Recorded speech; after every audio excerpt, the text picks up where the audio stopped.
Welcome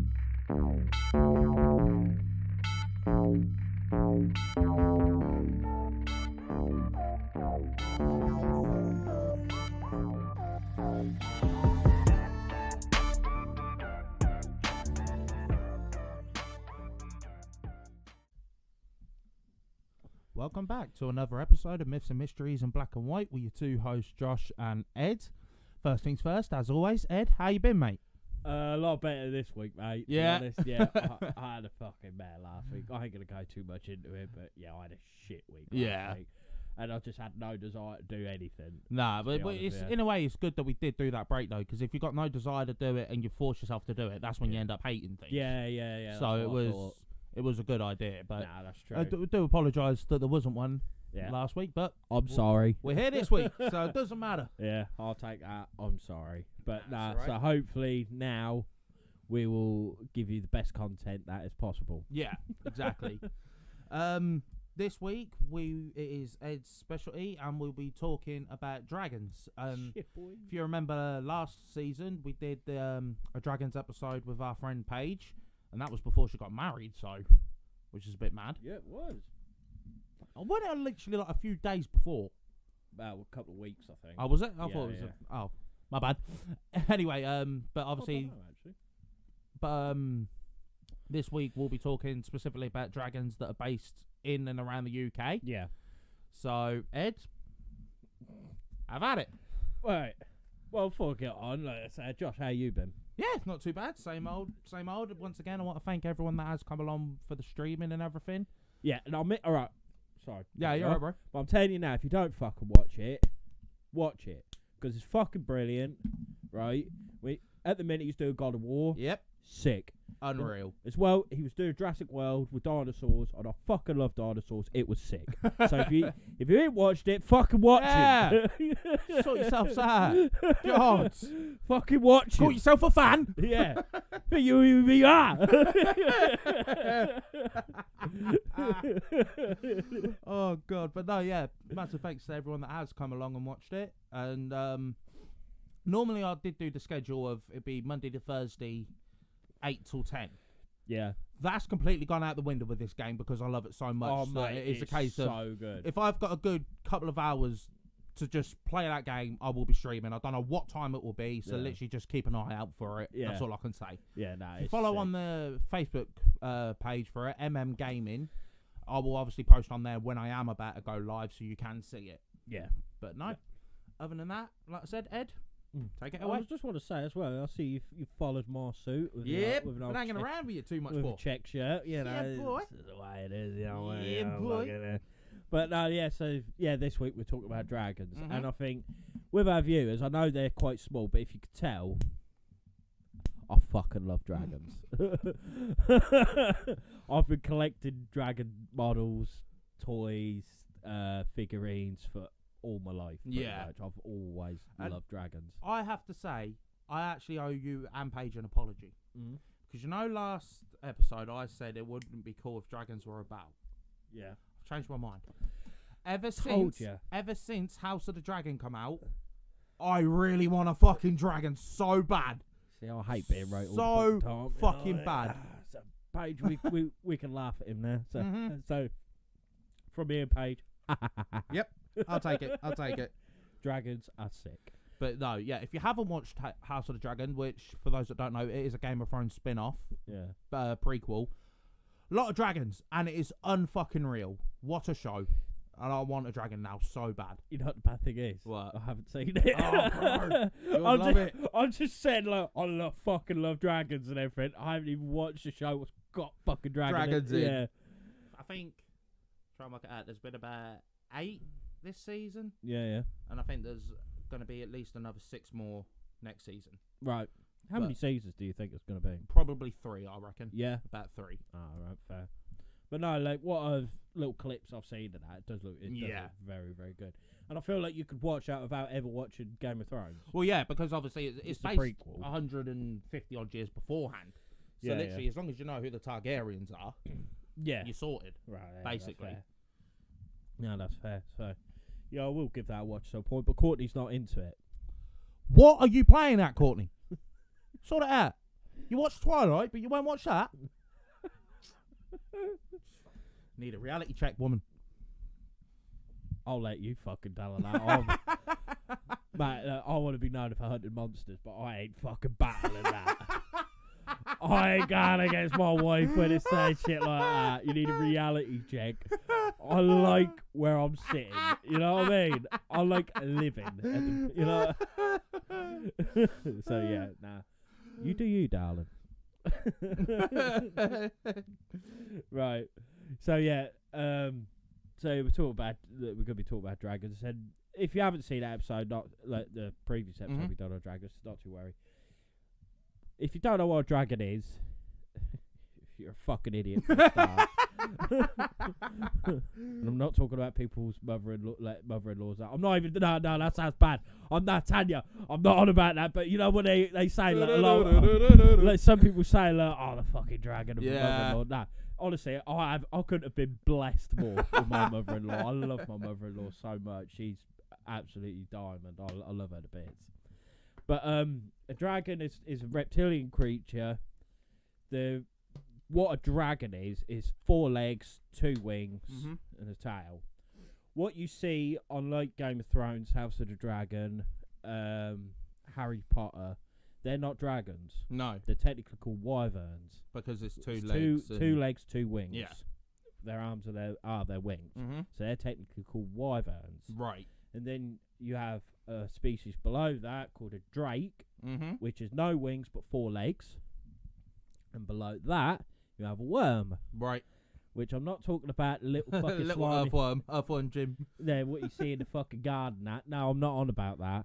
It's like, all in all, like a snake. Right. A serpentine with a dragon head. There is, going back to House of the Dragon, there is a dragon in that's very similar. It's called Caraxes, I think. Yeah. And its name literally translates to the bloodworm. Yeah. But worm is spelled W-Y-R-M. Yeah. And that's because it's literally, you look at all the other dragons through Game of Thrones and House of Dragon, this one is just completely different. The smallest little body, granted it is typical wyvern built with the 2 legs and the 2 wings, but its neck is fucking massive. It's just so long and dainty and skinny. Yeah. It just don't look like a typical dragon. No.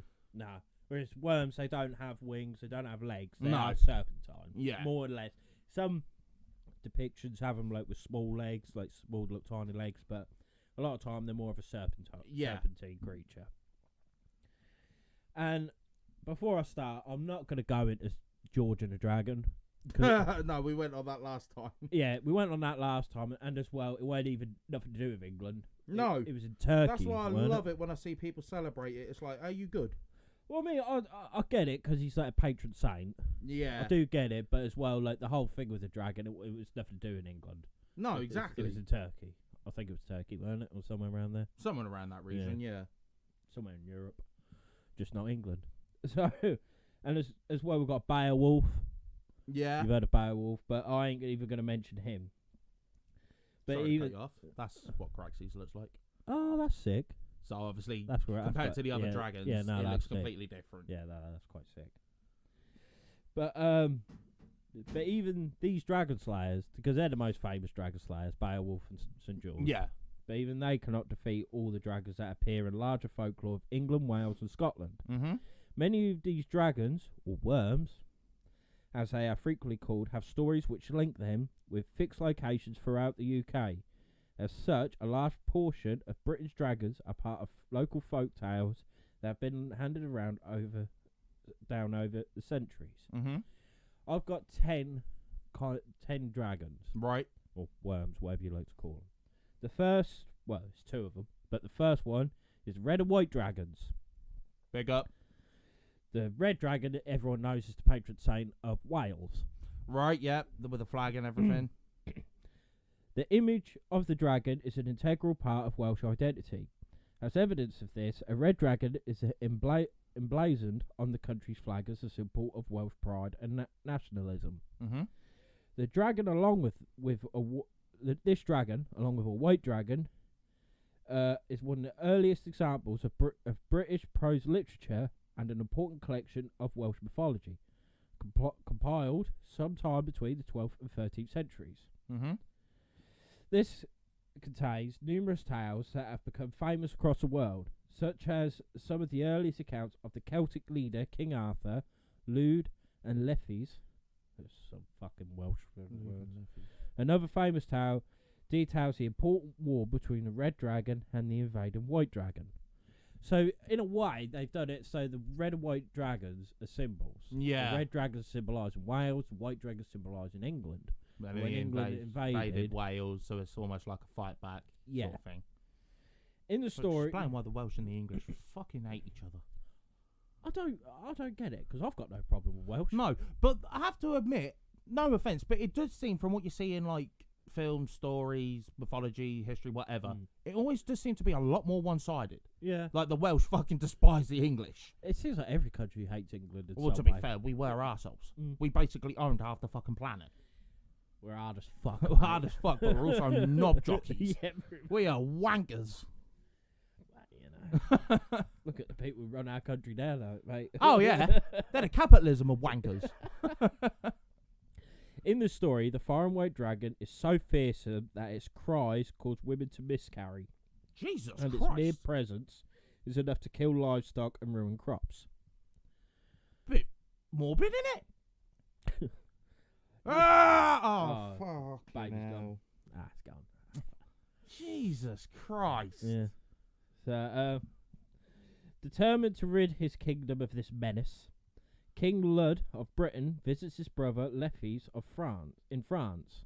Leffys tells his brother to prepare a pit filled with mead and cover it with cloth. After Lud completes this task, the white dragon begins to drink from the pit and falls into a drunken stupor.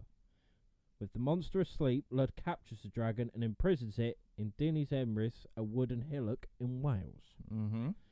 One of the more common interpretations of this story is that the red dragon represents the native Celtic inhabitants of Britain, while the white dragon is a symbol of Germanic Anglo-Saxons who began invading Britain in the 5th century.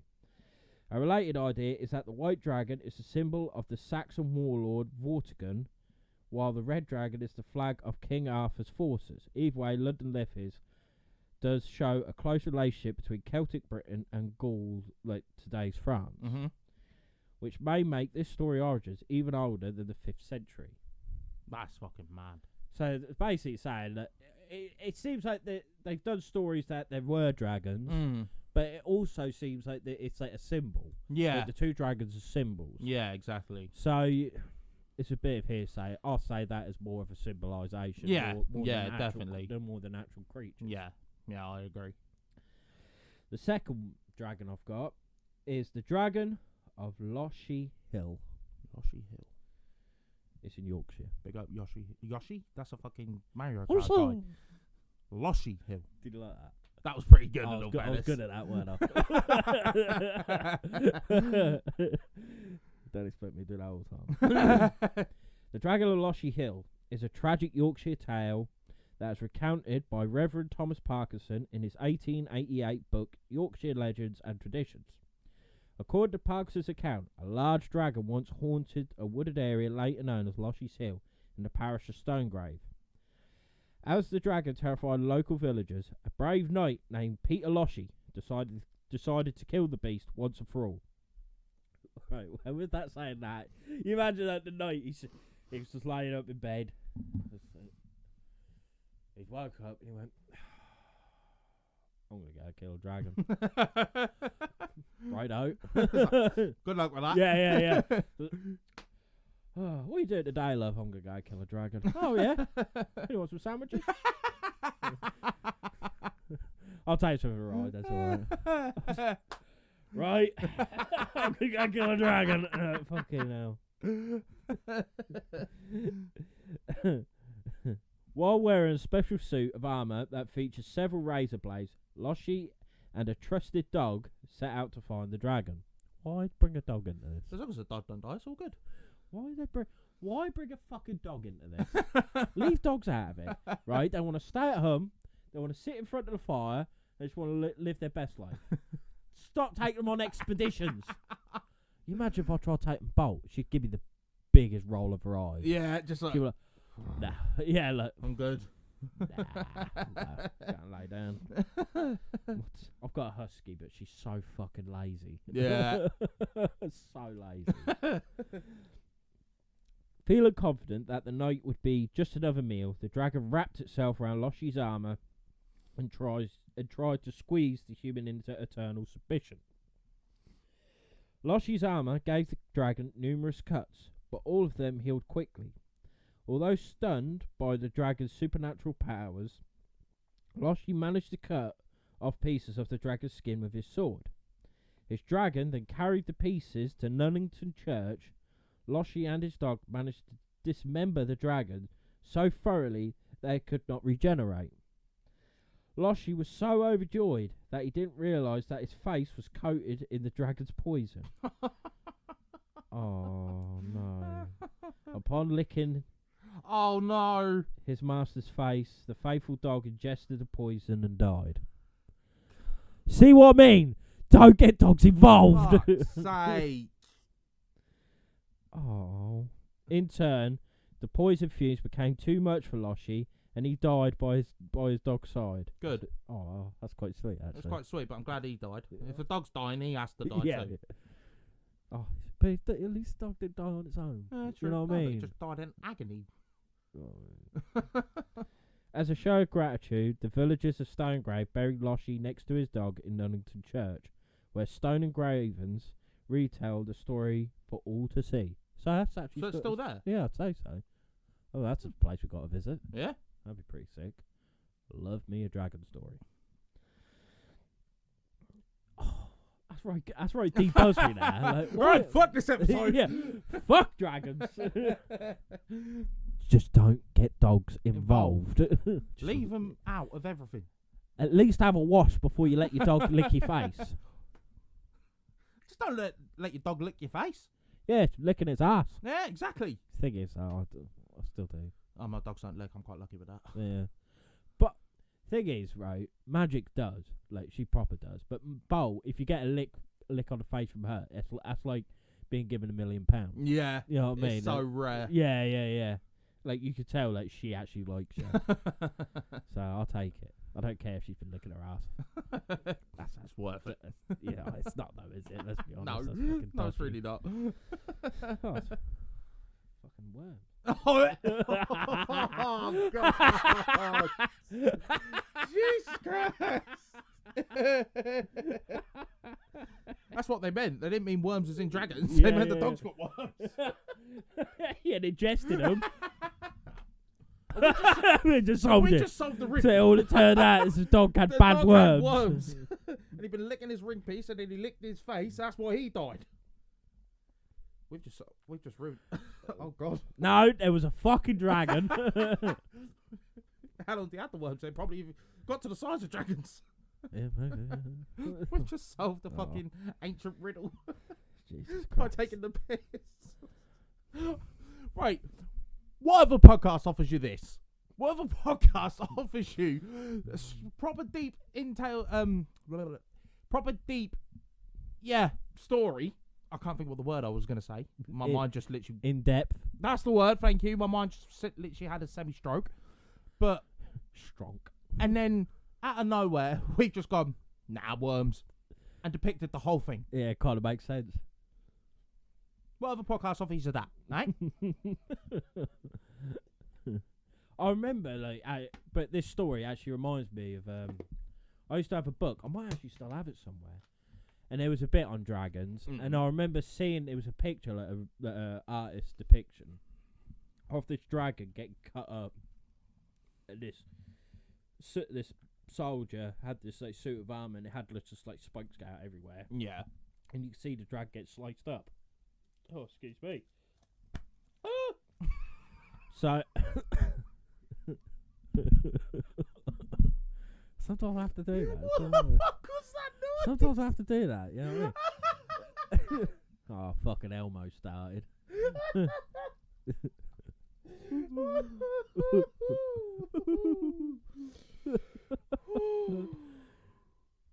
Right, I'm good, yeah. You good? Yeah. Fucking piss tank cunt. Yeah, but anyway, I remember saying that, and that kind of flooded back. Anyway, the third one. It's called a sockburn worm. Who names this shit, man? Well, I guess there's a sockburn. It must be somewhere. Sockburn. Yeah, like burnt sock. But the sockburn worm is a wyvern, not a dragon. This is a fucking poem, innit? Yeah, mate. Sockburn worm. Just call it a wyvern. Just call me Dr. Seuss. Like I said on last podcast, I could read people's bedtime stories. No, I'm not, Sam. I am. I will not eat my green eggs and ham. Why the fuck were they green? That's all I want to know. What the fuck you want about? Is what I want It's to a know. Dr. Seuss story. Is it? Yeah. Oh. Can you remember? They read it on like Daddy Daycare. Can you remember Daddy Daycare with Eddie Murphy? Vaguely. What do you mean vaguely? I ain't seen it in years. Don't be so fucking soft. Where was I? Oh yes. Man like the sockburn worm. Is a wyvern, not a dragon. Although a relative of the dragon, Northern European folklore depicts wyverns as smaller creatures with the head of a dragon, the body of a snake, the wings of a bat, and 2 legs that protrude above a long serpentine tail. Despite being smaller than the dragons, wyverns were known for being exceptionally vicious. The sockburn worm was no different. But the thing is, right, we take the piss called the sockburn worm. If there was people back in this day, like if you said it, it was like saying Voldemort. Like, yeah. Don't say his name. He who shall not be named. The sockburn worm. Oh, God. Not long after the Norman conquest, the sockburn worm began terrorising the country surrounding the River Tees in County Durham. The sockburn worm used to use its ability to fly and its poisonous breath to wreak havoc all across the Sockburn Peninsula. Realising that fucking hell, peninsula. Oh, that's a big boy word, isn't it? Yeah, don't ask me to spell it, even though it's written out here. Realising that the wyvern must be killed to save the realm, a knight called Sir John Conyers. That's a cool name. Sir John Conyers? Yeah. This reminds me of Terminator. John Connors. John Connors, yeah. Visited a church and offered up the life of his only son to God. Hang on, what? What the fuck is happening right now? Hang on a minute. I'll say that was a cool name. He's just sacrificing his son. Offered up the life of his only son to God in preparation for the battle. A document known as the Bowes manuscript asserts that the Conyers not only killed the wyvern, but earned land and a title because of his heroism. His heroism? He offered up his son. Yeah, I don't get that. I will defeat this dragon. Here, have him. Yeah. Just get rid of him. I can't be arsed with him anymore. Yeah, I want land. He cost me. I want land. Take the kid. Some historians have suggested that the sockburn worm represents a marauding Danish warrior, while others see Conyers as a Norman knight who helped legitimise Anglo-French rule in the northeast. Whatever the truth, the weapon that Conyers supposedly used to kill the sockburn worm is still on display in the Durham Cathedral. It's called the Conyers Falchion. There's another place for the list?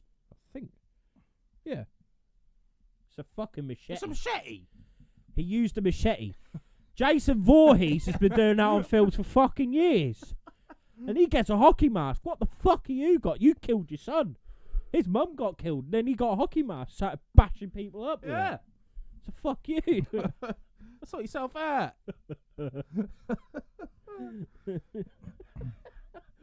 Just compared the Brave Knight to Jason Voorhees.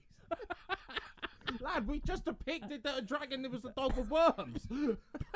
No, the dog weren't the dragon. The worms were the dragon. What killed the dog? Yeah, exactly. That's what I mean. Yeah.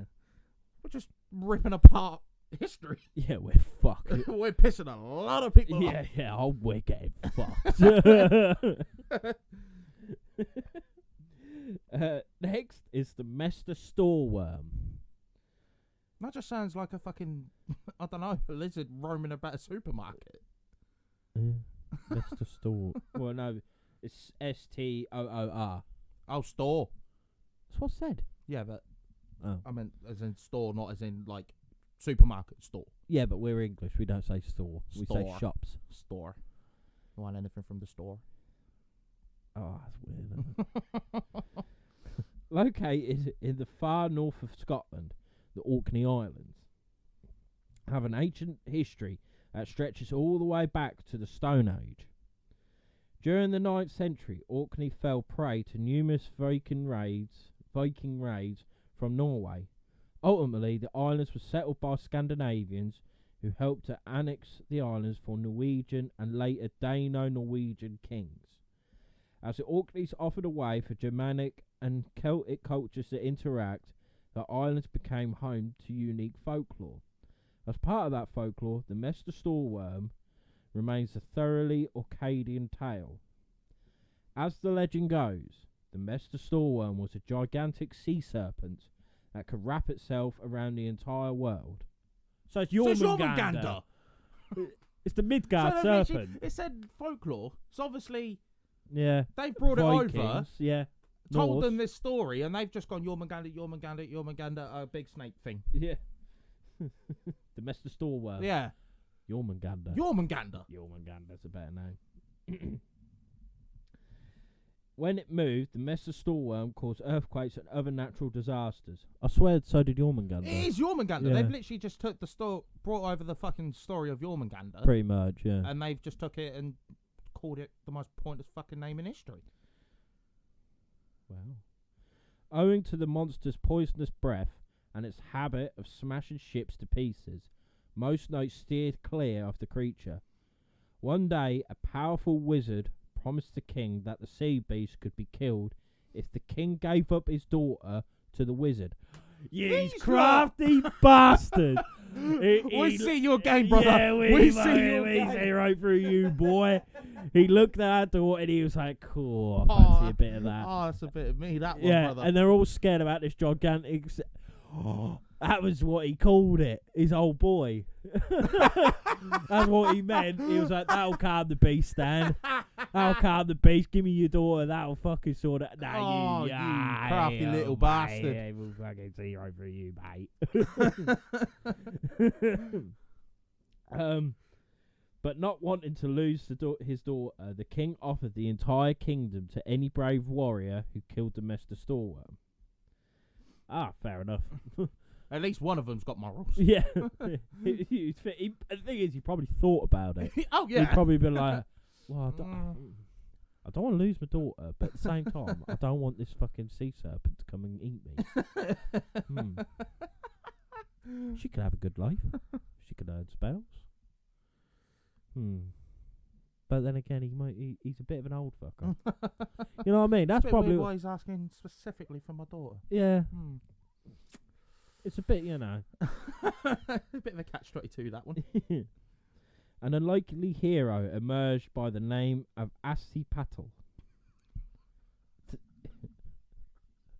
Sounds like some Donny from In the Night Garden. Iggle Piggle, Wacka Packer, and what's his name? Assi-Patel. Tell me I'm wrong. No, just got a nice ring to it, to be fair, innit? Assi-Patel, Patel, Wattle.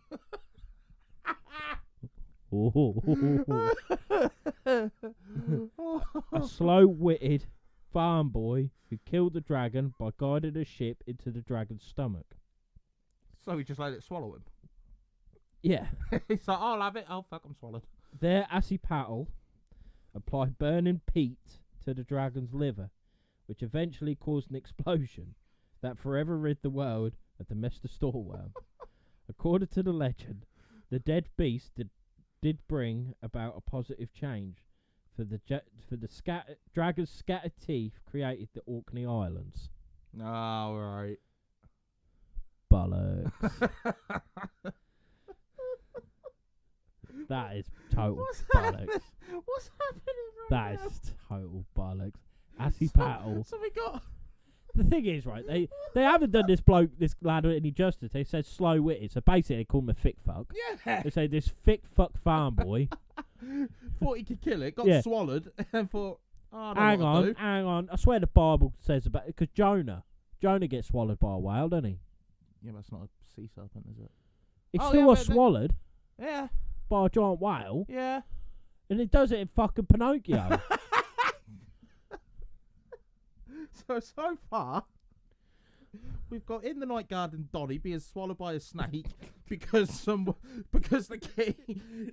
wizard Donny, right? Wanted to shag his daughter. Yeah, it was like, I want a bit of your daughter, I can kill it if you give me a bit of her. And he's gone, nah, bruv, we'll get fucking Mongoloid here to do it. Man like Auntie Pat or whatever his name is.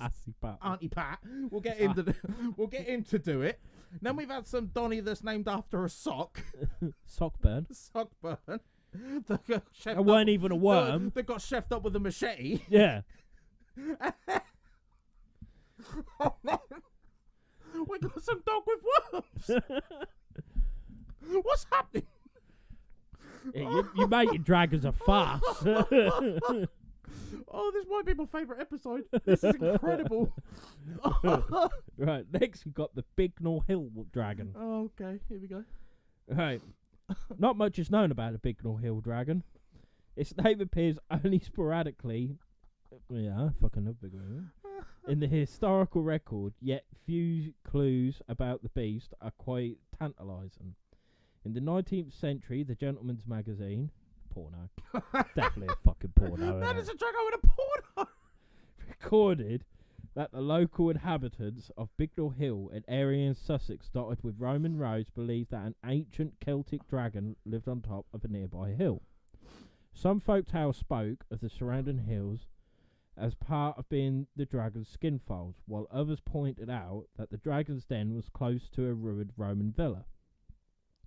This later tale is interesting because it may highlight an interpretation of the Bignor Hill dragon of some sort of holdout from the Roman occupation of Britain, which introduced the Roman religion on the island.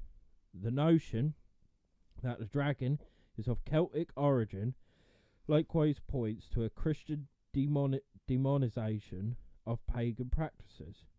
Although the origins of the Bignor Hill dragon are unknown, Sussex is awash in dragon tales, making it a treasure trove of dragon folklore.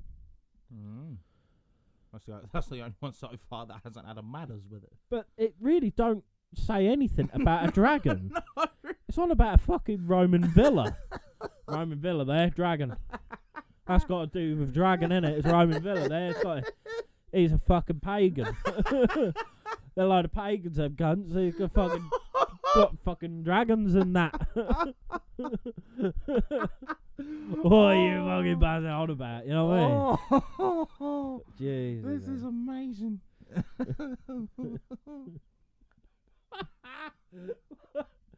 Oh, Jesus. Thing is, it annoys me because like, we love dragons. Yeah. They're making them like fucking shit. They're making them like fucking so wank, pathetic. No one. This is why the Chinese people hate us. Because they see dragons as fucking gods. Exactly. We're seeing them as fucking worms. Anything but dragons. Yeah, worms that are killing dogs. It's easy to kill with a fucking machete. Or just get swallowed by it and stick its liver full of peat. Yeah, peat. It causes an explosion with a liver. What the fuck? Oh dear. Right. That's 5 done. We've got 5 more. This is brilliant. This was called the Lyminster Knucker. Not fucker, knucker. I don't know why even that one's so funny. It just is. Lyminster, Sussex, was once home to a knucker, based on the Old English word nichor, which means water dragon. Cool, that nearly sounded dodgy though, didn't it? Nicor. I ain't about that life. So I see what they've done here. Yeah. Oh, mate. Dragon fuck we call Thing is, I get... sea nigger. No, no, we can't say that. Sea knucker. There you go. Nice one, boss. Thing is, though, I get tongue-tied so easily. It's going to fucking happen. And I'm shitting myself at this moment in time. Knuckers are predominantly found in knucker holes. Ponds that are present throughout Sussex. The Lyminster knucker lived in one such knucker hole near the major church of Lyminster. I have to do that. What the fuck is a knucker hole? It's a pond. I have to say it like that, otherwise I'm gonna screw up and I'm gonna say a very bad word and we're gonna get cancelled. I'm crying.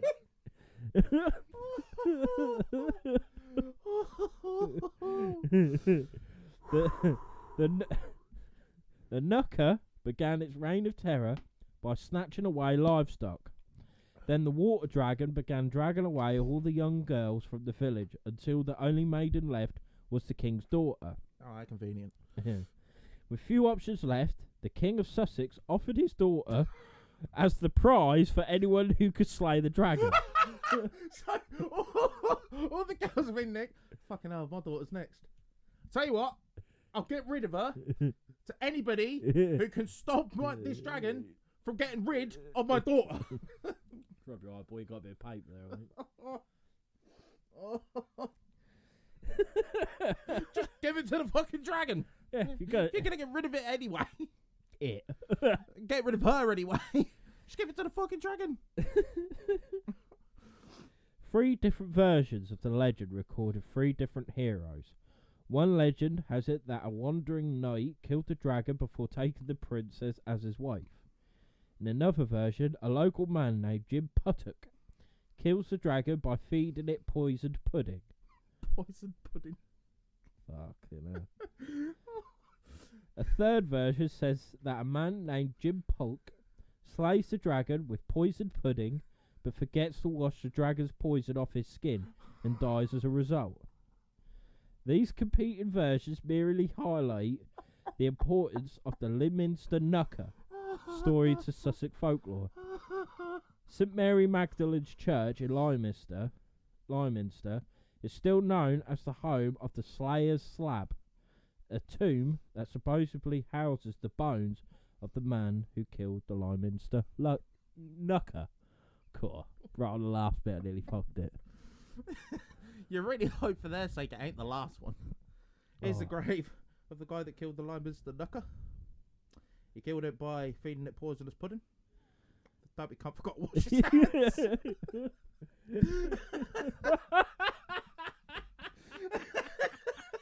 That's just irony, really, isn't it? Is it, just?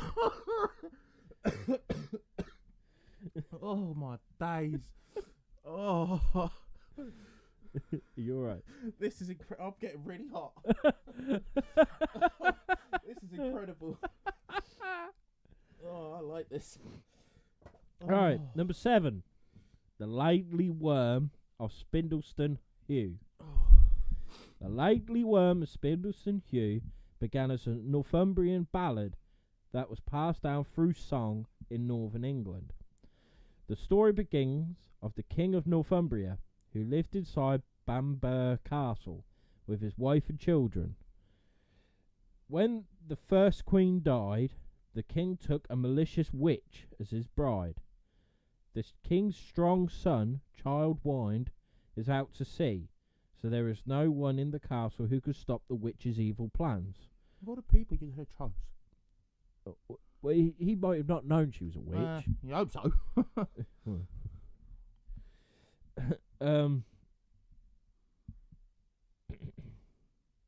Jealous of the beautiful Princess Margaret, the witch turns the young girl into a dragon. The princess remains that way until Childwind returns and kisses the dragon. The prince's kiss breaks the spell, which allows the prince to claim the throne. As revenge, Childwind curses the witch and turns her into a toad. It is actually Princess and the Toad. Now, the bit what gets me, Princess Margaret. Yeah. And the king's strong son, Childwind, so he's a prince.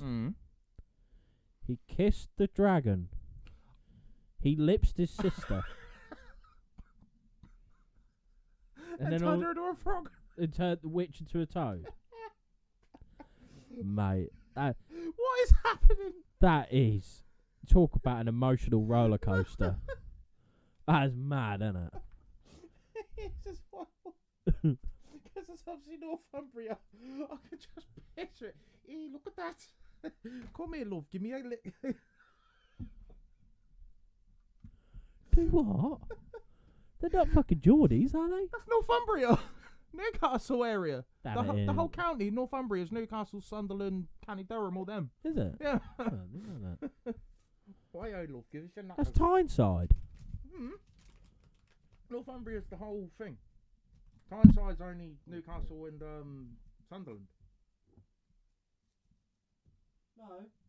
Newcastle's Tyne and where? That's Northumberland. Northumbria. Is it Northumberland or Northumbria? What, on the thing? I think it says Northumbria.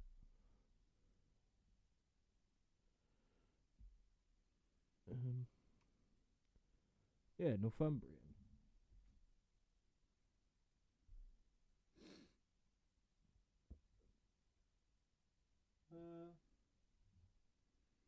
Where the fuck is it? It's near Scotland. Sure, it was Newcastle. No. You looking that up? I don't know. Wrong fact. This is just one version of this classic tale. In another version, the castle is called Bamborough, and the witch's curse is far worse. Princess Margaret becomes an uncontrollably hungry dragon and must feast upon the area livestock.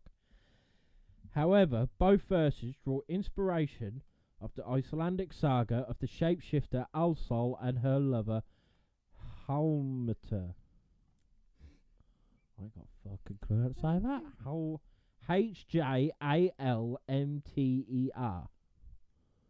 Don't ask me. Oh. I was trying to figure out where Northumbria is. I swear it was Newcastle. Damn it, fucking in. Oh, keep hitting that. I'm very sorry. It's just mad because we've got a map right there of the United Kingdom and we still can't fucking read it. We're meant to be fucking investigators, monster hunters, ghost hunters. We can't even read a fucking map. Jesus H. Christ. I'm so confused. It's telling me about the fucking religion. I don't want to know about the religion. I religion? Yeah. I just want to know where this place is. Need God and that. Oh well. If you know if Newcastle's part of Northumbria, let us know. No, I don't have a fucking clue. If I'm wrong, I apologise. Right, number 8, the Mordeford Wyvern. Mordor. Big up. The story of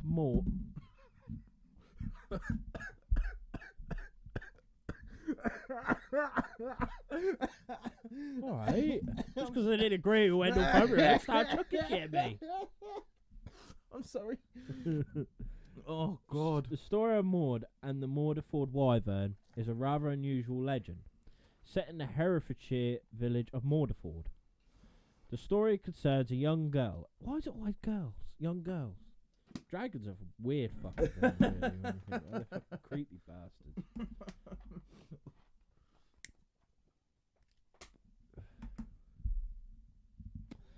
Concerns a young girl named Maud, who finds a baby wyvern while out walking one morning. Maud takes the small creature back to her home as a pet and feeds it milk regularly. As the creature grows older, it develops a taste for human flesh and begins dining on the Mordeford villagers. Despite its cruelty, the wyvern remains loyal to Maud and refuses to eat her. However, even Maud cannot get the wyvern to stop its killing spree. It makes its home on a nearby ridge, and its constant movements back and forth create the Serpent Path, a twisting road that ends at a local river. Several versions of the creature's demise exist. In one, the scion of the Garston family manages to kill the beast after a fierce ambush. Another version says that a condemned criminal killed the wyvern to escape capital punishment. See, what I like about this story, it actually mentions a fucking dragon for a start. It mentions a dragon, and as well, like, there's actual stories to it. Like, you know what I mean? Like, with some of the others, it seems like it's more of a symbol, or it's just bollocks. Complete madness. Whereas this seems like, It's got, I can understand it. I mean. Do I ever think it was a wyvern? Probably not. Nah. As much as we'd like to. Probably not. We're nearly there, mate. Number 9. The Dragon of Long Whitton. This is Northumberland again. Big up. For a time, the inhabitants of Long Whitton, Northumberland, were barred from 3 holy wells. This was not because the water was poison, but rather because of a fearsome dragon. Because a fearsome dragon kept them away. A hero did not appear until a knight named Sir Guy, Earl of Warwick, accepted the task of killing the dragon. For 3 days, Sir Guy and the dragon fought each other. During that time, Sir Guy grew disenchanted because each cut and stab did nothing to the dragon. Once struck, the dragon simply used magic to heal its own wounds. On the 3rd day, Sir Guy noticed that the dragon kept its tail inside one of the wells throughout the battle. Realising that the sacred waters allowed the dragon to constantly heal itself, Sir Guy persuaded the dragon to move away from the wells entirely, thereby leaving it vulnerable. How? Come on! Come on, dragon! Come on! He could be like, What's this? What's this? Standing quite far away, going, "Your mum, yeah." Oi, prick! Just dragon's like, nah, blood.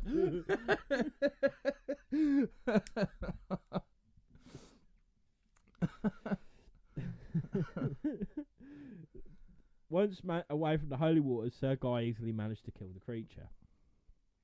More detailed versions of the story proclaim that the waters were known for their healing properties throughout Northumbria, and as such the dragon coveted the wells for its own purposes. In some tales, the brave knight also uses a magic ointment to protect himself from the dragon's breath. Seems like a lot of this, so instead of fire, it's poisonous breath. Yeah. Which is quite an interesting take on it. Because didn't we say this on the dragon episode, that instead, like, people say breathe fire because of burnt victims, but couldn't, like, acid and like poisonous breath could cause burns? Well, yeah, of course I could.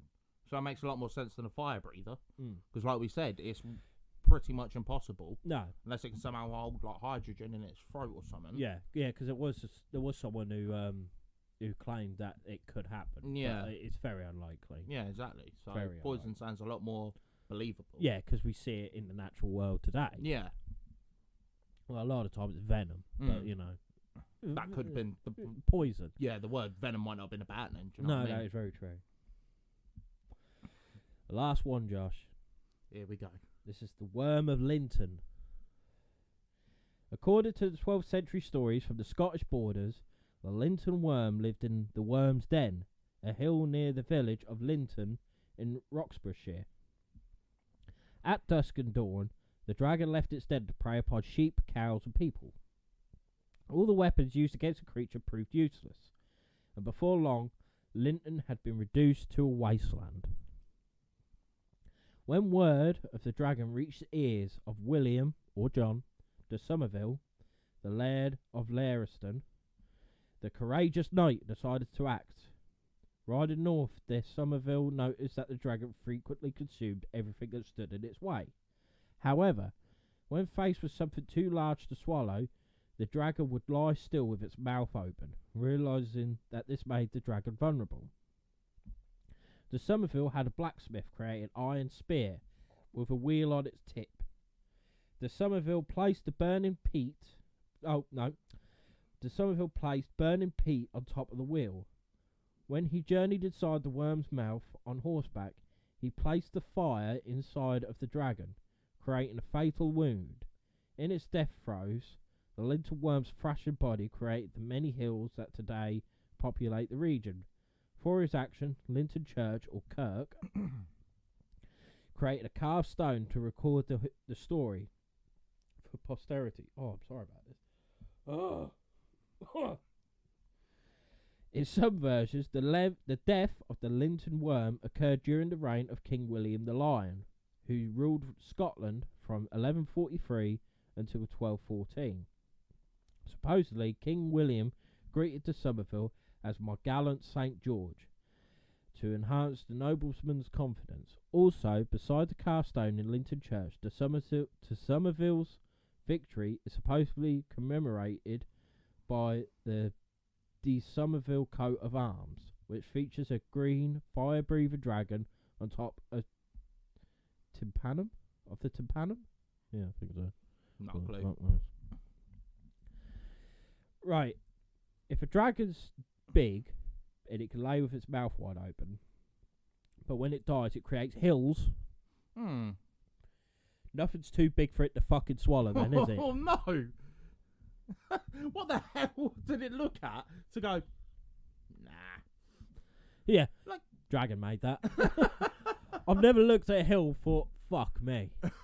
Fucking dragon made that. Have you?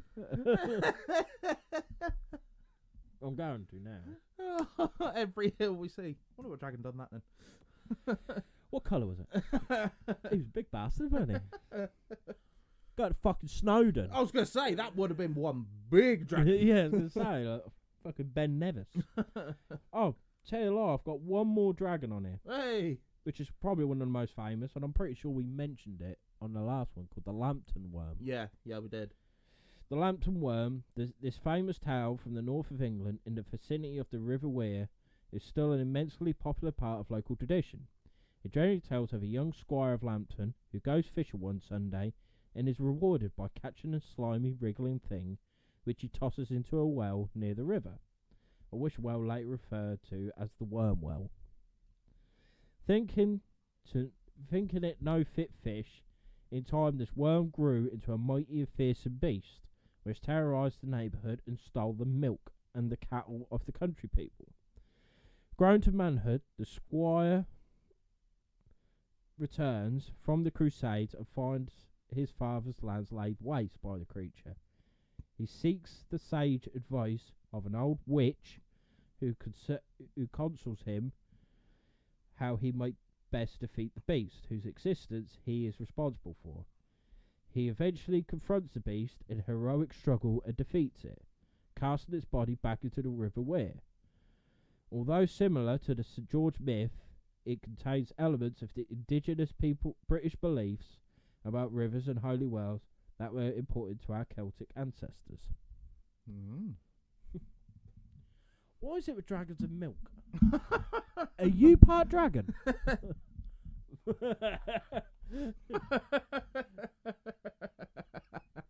That is a bit weird, actually. Of all the things, milk. I just love milk. Big up. Makes the bones grow stronger. That was a fucking strong bit, that was. Oh, lovely. Oh, it's lemon, though. Right. So, what do you think, Josh? I think half of them are off their nut. Yeah, they're talking bollocks. A lot of them are talking bollocks, let's put it that way. But what we even said on the last one, I think a lot of dragon myths have come from people finding fossils of dinosaurs and claim it was a dragon. Yeah, because they wouldn't have known back then what it was. Because the first, when it Sir Richard Owen, hang on, let me find this. If you don't know, Sir Richard Owen is probably one of the first paleontologists to be about, and he's like the godfather of paleontology. Oh fuck, I can't spell his name. Is it Richard Owen? Yeah, I think so. Yeah, I'm sure it is. It does sound familiar. Yeah, biologist. To be an outstanding naturalist with a remarkable gift of interpreting fossils.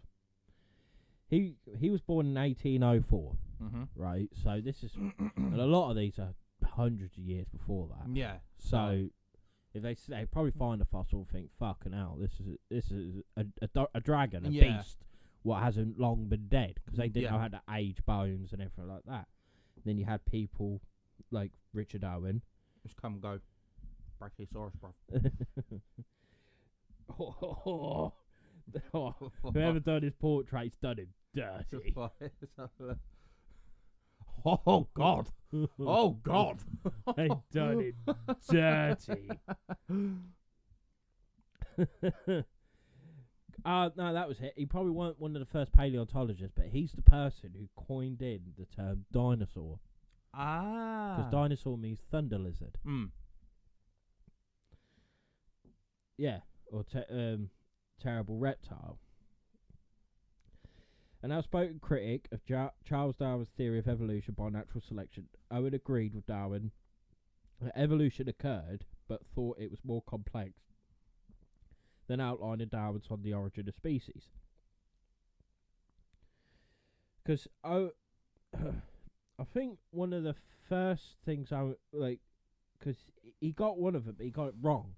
It was the Megalosaurus, right? And he made it look like a four-legged, monster, like a dragon, kind of thing. Really, when really it was a theropod. It was 2 legs. Hang on, let me just. I'm pretty sure it was the Megalosaurus.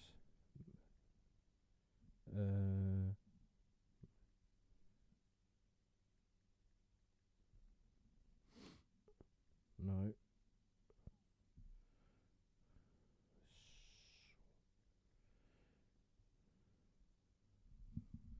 Oh, come on.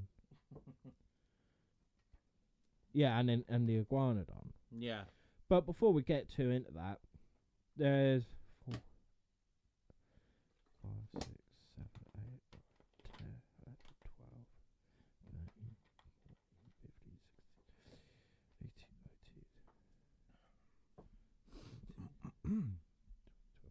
There are 21 known dinosaurs in the British Isles. Mm-hmm. I don't know all the fucking names of them, but you got Polacanthus. Yep. Which is like an ankylosaurus kind of relative. Proceratosaurus, which was a theropod. Which, if you watch my stream, I released a load of them. You did? Sarcosaurus, not a crocodile, but it's a dinosaur. Right. Scelidosaurus. Never heard of that one. Fecundontosaurus. More that one. Valdosaurus. Eustreptospondylus, which is a theropod as well. Right. Hylosaurus, which was like an ankylosaurus. Mm-hmm. Hips don't lie at all? No. Nearly, to be fair. Hypsilophodon. No, I've butchered that, but we're carrying on. Iguanodon. Big up. Megalosaurus. Mm-hmm. Metricanthosaurus. Yeah. Neovenator. Neovenator, yeah, sounds about right. Pelorosaurus. Baryonyx. Big up. I love a baryonyx, me. Beckelspinax. Camptosaurus. Cetiosaurus.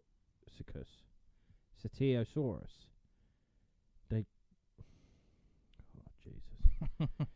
Decantrius. And Eutyrannus. Right, so they're 21. I think it's 21 there, but dinosaurs what are known to have lived in the British Isles. They've lived in the British Isles. Probably one of the most famous on. Well, we got 3. I'd say the most famous on there: the Iguanodon, Megalosaurus, Baryonyx. Yeah, and I want to talk about Baryonyx. Big boy Bazza, which again I did release. Yes, you did. Yeah, released about 3 of them, I think, if I remember right. Yeah.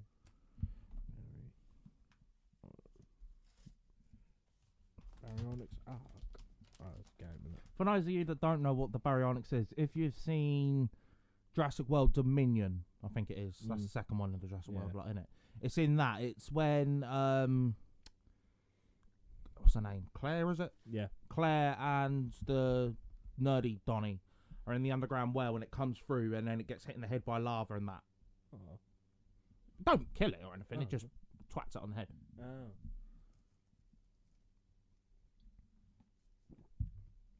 Well, the Baryonyx if you don't know, it's a theropod dinosaur.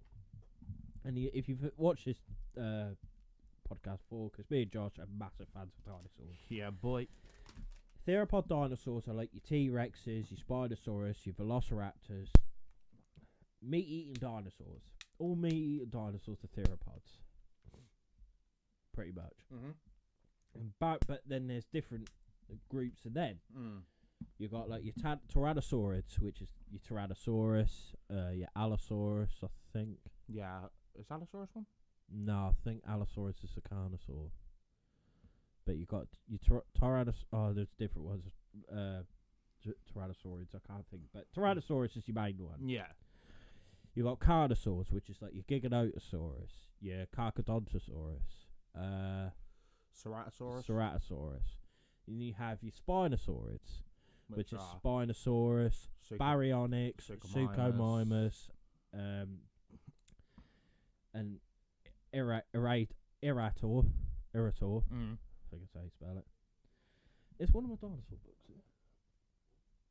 And they're commonly piscivores, aren't they? Fish eaters. Yeah. Piscivores. Piscivores. Again, I only know that for Jurassic World. Fucking piscivores, boy.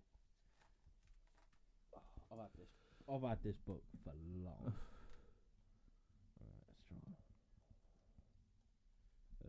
That's all. TCs.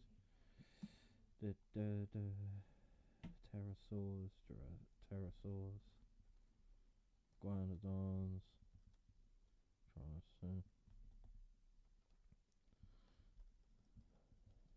Aha! Cool. First, look at That was a bit mad. Right, yeah, your Baryonyx. Big Hang boy. on. Let me get again. Baryonyx. Marks and Spencer's, this book. Jesus. It lived 125 million years ago. It was known to be a British dinosaur. Its length was 10 metres, 33 feet. Big old boy. Its diet was mainly fish and possibly carrion, which is like dead animals. Yeah. Habitat, marshy, open woodland. Baryonyx was a meat eater that walks on two legs. It had a narrow head and long snout like a crocodile. Its arms were strong and its fingers had curved claws and a long straight neck, which was unusual for big carnivores. Most had necks shaped like the letter S. Its tail was long and straight. But yeah, that boy. Big old boy. Big boy Bazza. Big boy Bazza. But let's say, yeah, we've got other Spinosaurs. That's what I want.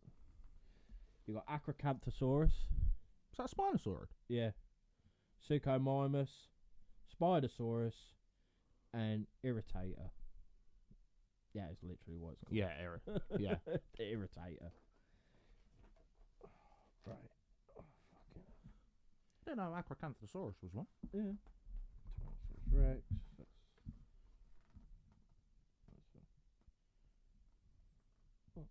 Oh, this is not the right one. After all that. It's not the right book, but, you know, we move. Yeah. And speaking of which, we've got Megalosaurus. Yep. Megalosaurus was in the Jurassic. Baryonyx was in the Cretaceous. Megalosaurus is in... Because if I'm right, Triassic, Jurassic, Cretaceous. You've got it. That's the era the dinosaurs lived through, basically. Yeah, they're the three main eras. Yeah. Triassic was the birth. Jurassic was like the heat. Like the big time. And Cretaceous was the end. Mm-hmm. Even though like, a lot of dinosaurs we know of, like Tyrannosaurus Rex, Triceratops, Velociraptors. Oh, your common ones. They were Cretaceous. Yeah. But Megalosaurus was Jurassic. It was a European dinosaur, which mainly, again, England. Mm-hmm. 30 feet long. Megalosaurus was the very first dinosaur to be named. Was it actually? Yeah. In 1822. Despite this, little is known about it. No complete fossil skeletons have been found. So scientists have tried to work out its lifestyle from that of other meat eaters. They believe it was predatory. It was a predatory dinosaur that hunted herbivores such as iguanodon. Megalosaurus might also have been a scavenger, eating flesh from an animal that is already dead, like a lion. Mm-hmm. It may have stayed in the vicinity of a kill for several days, returning to feed on the carcass. So like most predators, really. Yeah. They ain't just going to kill one, eat a little bit, and fuck off. No. Especially after how hard they work for the bloody things. Exactly. Big Giganotosaurus. Big up the old Giga. Oh, hang on. This book says it was bigger than T-Rex. I was going to say, I thought it was bigger. But they always say that T-Rex was actually, I think it was like heavier, like larger. Yeah. But I don't know. Weren't there. Oh, I wish I was. They need to... Elon Musk, if you're somehow watching this, create Jurassic Park, will you? Do it. I'll work If there. anyone can do it, you can. If you could just supply digs, I'll work there for free. Fuck it. Yeah. To work with dinosaurs. Oh, mate, how sick would that be? Oh, I'll just, like... You know, like, in Jurassic World, where he like, does that thing with the velociraptors. Oh, yeah. I'll do that with Giganotosaurus. Yeah, that'd be sick. I'll be like, yeah, fuck you, I'm one-upping you. You got these little bitches. Look at my bastards.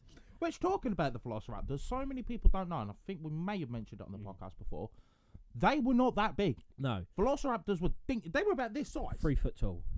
They're about 3 foot tall, yeah. so bigger than that. But compared to what they are in the films, nothing.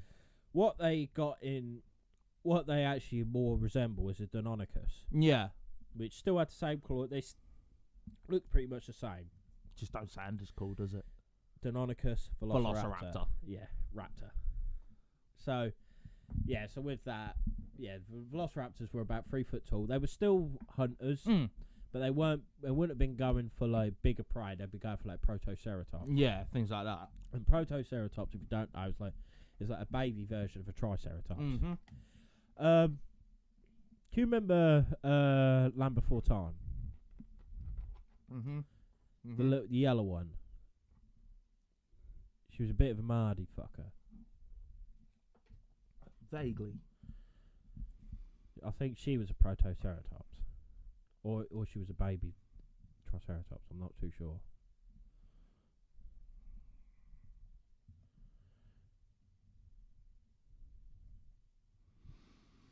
You looking up? Yeah.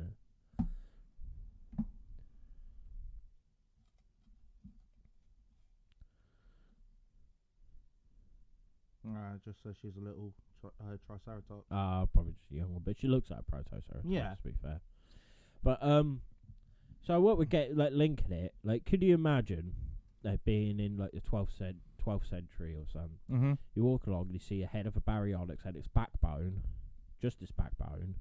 It looks like a serpent, yeah, kind of thing. You think, fuck, and now this was a worm, like a dragon, and this was what, of course, livestock to go missing and stuff like that. Yeah, hysteria would have just took over. Yeah, exactly. Then became legends.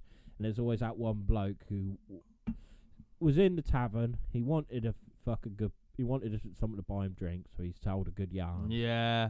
About how fucking people came and hunted dragons and yada yada yada, and they were buying drinks from. Escalated like that. In reality, like you said, it was just a fucking baryonyx skull from. Very well could be. I'm not saying it's impossible with the thought of worms and dragons. No, but just going like on a most likely logical aspect sort of thing. What we know of what has been about. Yeah, exactly. And interesting as well, going back to the dinosaurs, what you were just saying about the Megalosaurus, had so little known about it. Yeah. So obviously they were trying to figure out how it would have acted in that. Yeah. They could be completely off, because look how many times the fucking T-Rex has changed how it acted. Oh, especially the and lately the big one is Spinosaurus. Yeah, that fucker's changed God knows how many times. Like from being like it's more of a short nosed. It's always had the same like big fin, but it was short nosed. It was a fast hunter.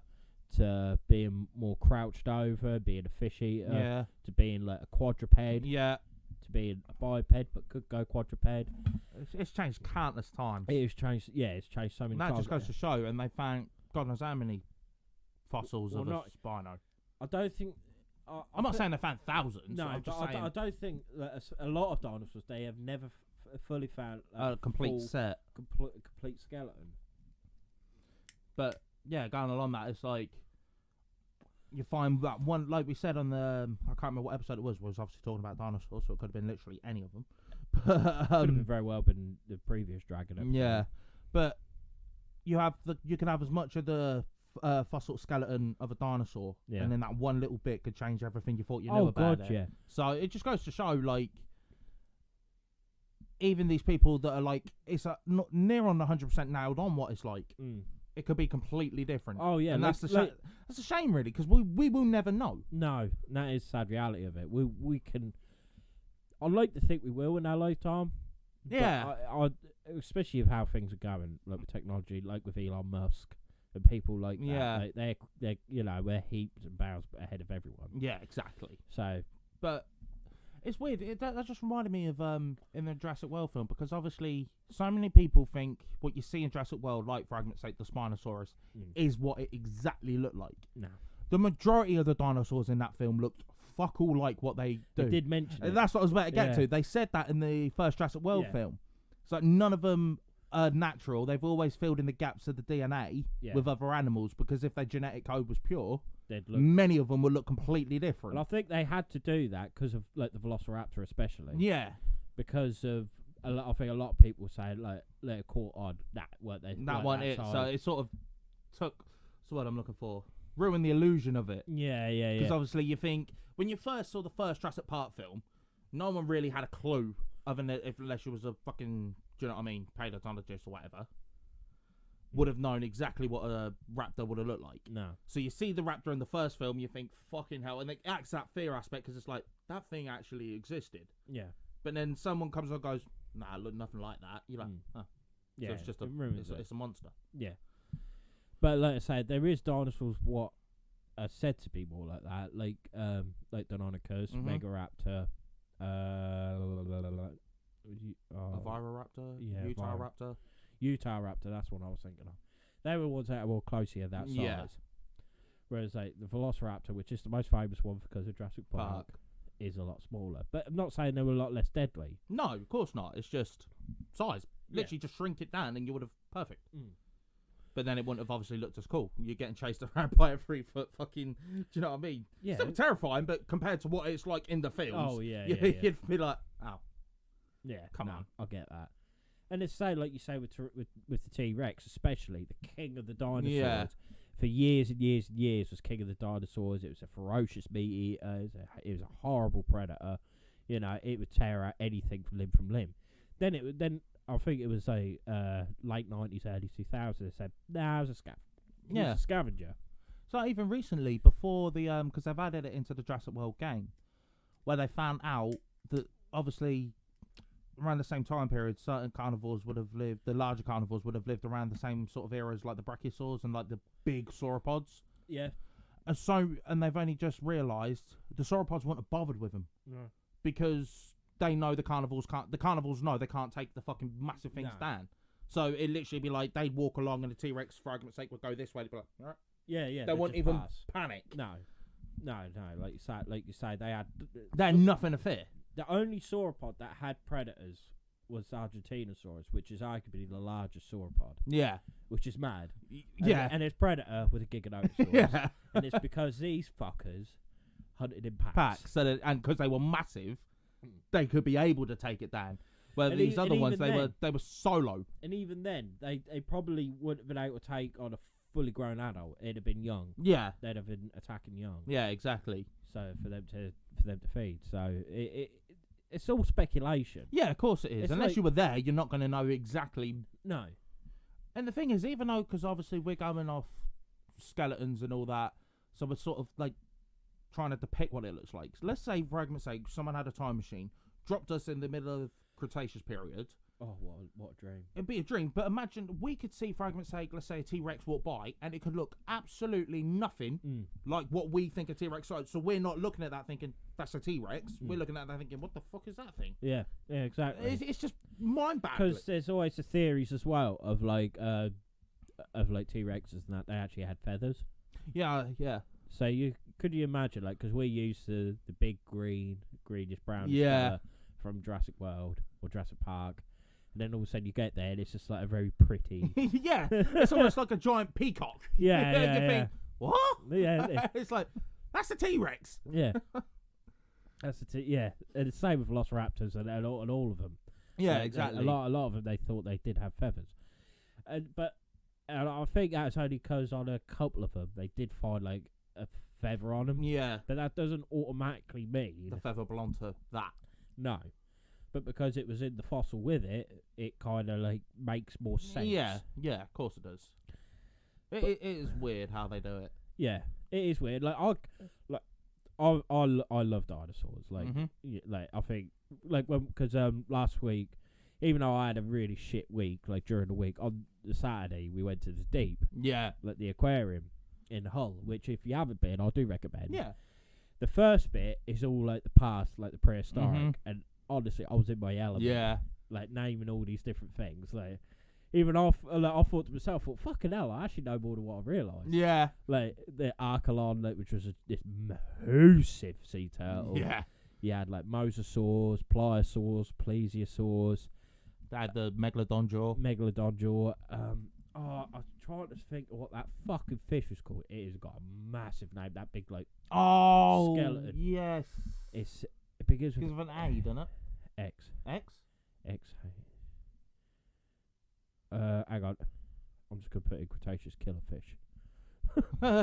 Cretaceous killer fish.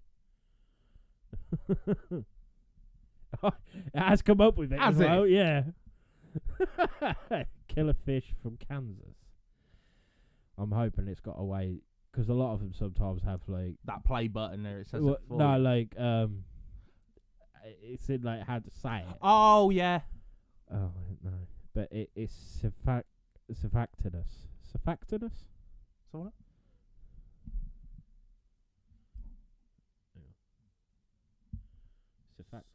Cephactinus. Yeah, something along them lines, yeah. It is fucking huge. Monster. They go about 20 feet long. And it looks like a cross between a fucking, like, a tarpon and a tiger fish. Yeah. You know what I mean? Like, if you don't know what a tiger fish is, like, it's a famous picture of Jeremy Wayne when he's got it. It's one of the most terrifying fish you'll ever see in your fucking life. I want one so bad. Oh, yeah, it'd be incredible. So but cool. Imagine just swimming in the water, your tongue, and that big fucker's there. Yeah, no, that one. You're done for. It's basically a piranha on steroids. Yeah, exactly. It's like a piranha on steroids that's had veneers done. Yeah. Because obviously anyone knows what a piranha's teeth look like, small, serrated sort of. Yeah. These things are just like, whoom. Just like, it's a fish with crocodile teeth. Yeah, it really is. It's fucking terrifying. Oh, they're amazing. They are amazing. But yeah, just so we were seeing all these and everything. I figured, oh my god, I just love prehistoric creatures. Yeah, it's something about them. I don't know what it is. Maybe it is pop culture with the likes of Jurassic Park. And yeah, I think that's got a massive play on it, especially for me. Because I remember being, like, really little and watching, like, Jurassic Parks. And I was just in love with them, like the T-Rex, Velociraptors. The one thing I love as well with them is the detail they put into them. It's not like they could have just turned around and been cheap and shitty and gone, oh yeah, we found this dinosaur alive, so we bred it with this, that, and the other. Yeah, they found it, like, through the amber mines. Yeah, and then even that they explained because it was the mosquitoes. Yeah. That got stuck in the tree sap. Do you know what I mean? They went full in depth with it. I'm yeah. like, do you know what? They made it like it's plausible. Yeah, they made it plausible. They made it like how it could actually happen. Fucking hell, that thing really plays on the mic. Doesn't it? But yeah, like I remember going to the cinema. I think I've said it probably before, but I remember going to the cinema when I watched Jurassic World the first time. I nearly cried when he opened the doors. And it was just that music, the Jurassic Park music. Yeah. And I was like, oh my god. I mean, when did that come out? 2014? 14, I want to say 15? Something like that. So I'm more... I'm 18, 19. Yeah. I felt I was... 18, 19, maybe 20. And I can remember watching these films as a really little kid. Yeah. And then seeing that in the cinema, like that experience, it was like, it is insane. It just brought. So I remember the first nostalgia. The first time I watched the first two Jurassic Parks. Yeah. I watched them on video. Yeah. That's how old they were. Yeah. It was on a cassette.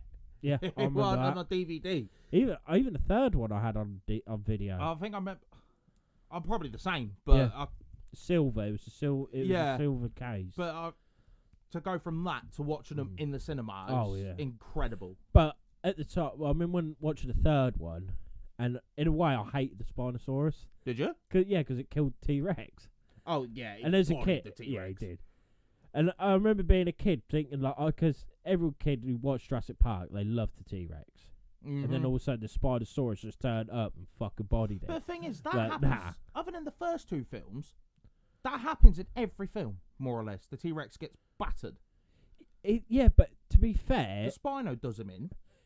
I felt like the T-Rex put up a better fight against the Indominus Rex than it did against Spinosaurus. True, but it nearly did die. If Blue didn't come in, T-Rex would have been done for. But even then, Blue didn't do a great deal, let's be honest. No, of course he didn't. But then in the latest film, the Giganotus was literally about to kill it. Yeah. Then Big Bird shows up. Yeah, well, Giganotosaurus is just fucking ultimate. Do you know what I mean? It's like, you've got this king of the dinosaurs. Nah, let's make him a pussy. Well, no, I'll just say it's because what they've done with them is to try and make people more aware of different dinosaurs were about. Yeah, but one thing I will give it credit with them, though, everyone that did body the T-Rex, they used its arms to an advantage. Yeah. Because obviously the T-Rex has little stumpy arms. It can't really do fuck all with them. But the Spino could. I mean, it grabbed its neck and just broke it. You're like, Jesus. Yeah, no, that was sick. But no, I was very sad at that point. I was like, oh, no. It's very good. But I liked it because in Jurassic World, the T-Rex, what was in that, is the original one. The original one, which, like, me and my sister call it Big Bertha. Big Bertha. Yeah. So brilliant. That gave it a bit of nostalgia. I was like, because it's got all the scars and everything in it from the original film, from when the raptors were going at it. Yeah. Which, can I say, that ending scene when the T-Rex grabs the raptor, yeets it into the skeleton, and it roars just as that flag comes down. The dinosaurs beautiful. Fucking beautiful, mate. No, that made it. That didn't. Yeah, you're just like, cool. But then at the same time, right, the only problem I have with them films is some of the stupid spots. For argument's sake, when that happens, because obviously just before the T-Rex comes in, the raptors are about to kill them because they're all huddled up, aren't they? How did no one hear or see that big fucker coming in? Stealthy. And the same in the third one. You know when they meet each other at the big gate? And then they hear the phone ringing from the Spinosaurus's belly. And they turn around and it's just standing there. How did you not see or hear that big fucker coming? Stealthy. You're just like, oh, where'd you get there? You'd hear that fucker coming from a mile off. The T-Rex I understand more because it was always down dum. Yeah. He used to make the water. Yeah. Spinosaurus I could kind of get because it's more sleeker. It made it more like stealthy and agile. Yeah. Whereas the T-Rex is a big But brute. at the very least, you would have seen it. The people on this side of the fence, the trees are there. You would have seen that. But the thing is, if put yourself in their shoes in a way, you ain't gonna hear nothing behind you when you see like that gate and they sort of kid like their kid. Yeah.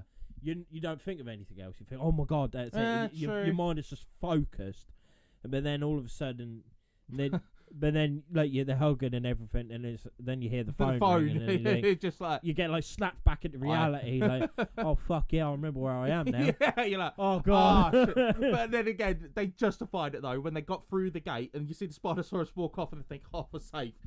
Yeet! It just comes smashing through the gate. You're like, for fuck's sake, can I have a minute? Then they think they safe on the boat, and also you just see the fucking fin come up. Yeah, it's like, oh yeah, that's it. It was a Donnie. The one thing I'm so pissed off about, it should have been in the latest one. Yeah, they was gonna bring it back. It was gonna be Rex, the Spino, against the Giga. Yeah. And then they changed it and added the Therizinosaurus. That was only going to be... Have you seen the new one? No, I haven't. Not yet. Well, there's a bit where Claire's basically got... Because the Therizinosaurus is blind. Yeah. But obviously it's extremely territorial. And there's... I pissed myself laughing at the cinema. Because it's just a deer eating there. And the Therizinosaurus just comes on and just goes, fuck the deer. She just looks at it, back, pimp slaps the fucker. So Claire has to hide like in the swamp. Oh yeah, done it like it, and it's literally just right above her. Yeah, but obviously it can't see it because it's blind. and that was only meant to be. That was going to be the only scene where it was in. Right. And then Spinosaurus and the Rex at the end were going to fight the Giga, but they changed it for that thing. Right. Which I'm fucking fuming about. Don't be wrong, the Therizinosaurus is cool. Yeah. But it's had its moment. Yeah. Bring Spino back. Yeah, I know. What everyone wanted. Bring Spino back. I was surprised that they didn't bring the Spinosaurus in any of them, really. No. Did it? Because even if it came in the first one, say, when it fought the Indominus. Yeah. Because you'd have thought, they said, it was part Rex, part Raptor, and everything like that. But everyone knows that the Spino bodied the Rex. Yeah. You'd have thought they'd have brought that into it somehow. Especially if it is predominantly Rex. Yeah. You think, what can beat that? Aha. Yeah. Do you know what I mean? Perfect. Yeah, that's right. There's so many opportunities to bring that fucker in. Didn't they model the Indominus Rex off the Giganotosaurus? I think they did, yeah. Yeah. I think that thing has got, obviously, the main ones we know are the Rex and the Raptor. Yeah. I think it's got pretty much a majority of the carnivores. But what I mean is like, because they wanted it to be like part Rex, part Raptor, but they thought, how are we going to make it look a bit more different to a Rex? You know what I mean? So I think, did they model it off the Giganotosaurus? Yeah, I think they did. But then brought the Giganotosaurus in there anyway. Yeah, exactly. Because a lot of people didn't like Fallen Kingdom. I didn't mind it. I didn't. The bit I really did like is the bit where they're coming off the island and that Brachiosaurus. Oh, that is sad. That is proper sad. That is sad. That is proper sad. I remember I nearly crying at that. Yeah. I'm like, I'm like, it's not real. It's not real. It's not real. It waited for him. It wanted it. The idea was there for Fallen Kingdom. I liked the fact that they basically shrunk the Rex and made the Indoraptor for a weapon. Yeah, that looks sick. I liked the whole idea of they were saving them, but in reality they were going to sell them. The one thing that proper threw me off edge was when they fucking cloned that little girl. Yeah. When they turns out she was, I'm like, what? Yeah, are you taking the piss? That was unnecessary. Yeah, you're like, come on. That was very unnecessary. Fuck's sake. Why couldn't she just be his granddaughter? Yeah. Done. Job done. You gotta admit, the best bit of that film is because he had that bastard who used to take the teeth out. Yeah.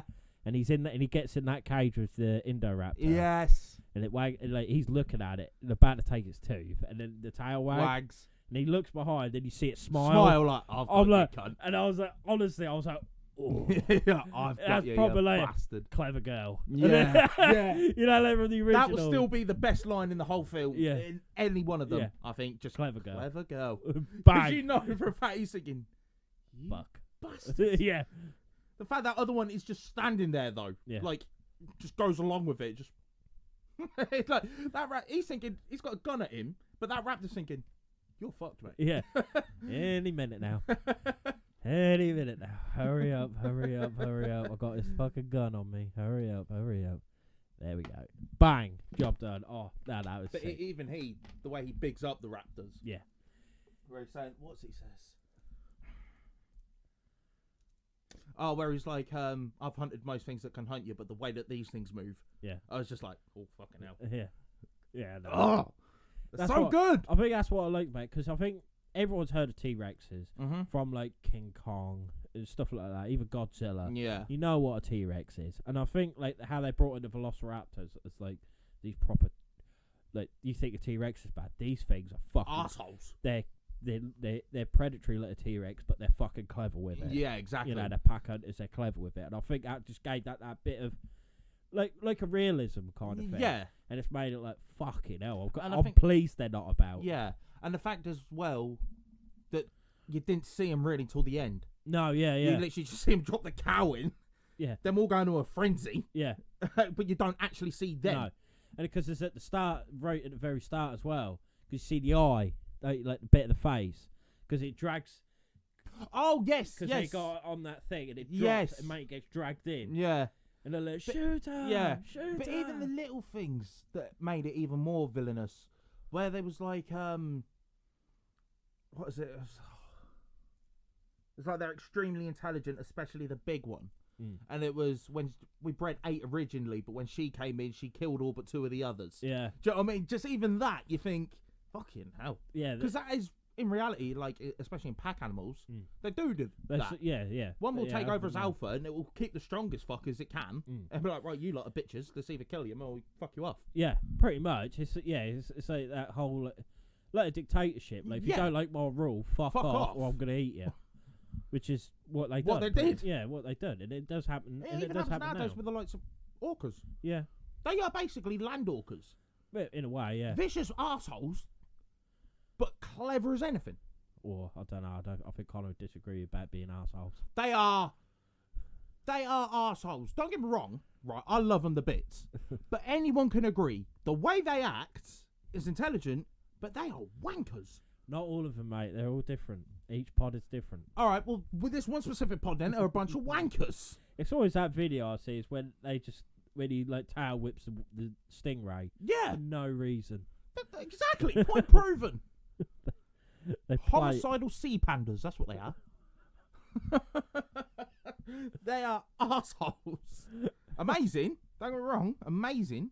And it's sad what's happening to them. Yeah, it is. But what just in wild aspect, fucking hell, if I was a sea-land dwelling animal, yeah, you'd be like, oh, just fuck off. Yeah, because you've got no hope. No, you haven't. That's what makes them such perfect apex predators. Yeah, exactly. Because even with like great whites, I'm a shark man. Yeah, I will always be a shark man because it's always that thing. You either love sharks or you love killer whales. Yeah, you know what I mean. And I've always been a shark man. But even then, like the killer whale, because they're just so perfect. Mm-hmm. They're so naturally perfect, like in the way of how they hunt. They're so proficient. Yeah, they're like being a massive pod. Like as they are, like pack hunter, that no other animal, like sea creature, has got any chance against them. Nah, not one bit. And it is so fascinating. It really is. And even we said this on the Megalodon episode. Like I truly believe that orcas had a big part in the extinction of Megalodon. Yeah, I agree. Even though people seem to think Megalodon is still about, which in a way I hope there is. Yeah. That'd be a buzz, because I love sharks. I just can't personally see it, and I think the orcas had a part major. Because the way we said it before on the Megalodon, like the adults would eat the young, so they had to stay in the shallows.